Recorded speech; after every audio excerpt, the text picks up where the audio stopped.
Yani nüfusu şeyi de ona göre ayarlayacaksın. Ya bize planlama yok, planlama. Bak bir şey söylüyorum. Bir adamın, bir İngiliz atasözü vardır. Bir adamın kentli olabilmesi için 3 nesil orada yaşaması lazım. Ha. Ben gelmişim Şırmık'tan, köy hayatından, bilmem Malatya Belediye Başkanı olmuşum. Olmaz kardeşim. Aklını başına al.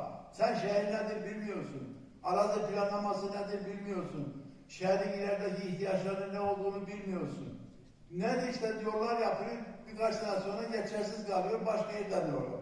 Bilmem Fuzuli Caddesi yapıyor, efendim mesela sıçan kuyruğu gibi cadde, hem sağa hem sola efendim araba yok, burada trafik tıkanıyor.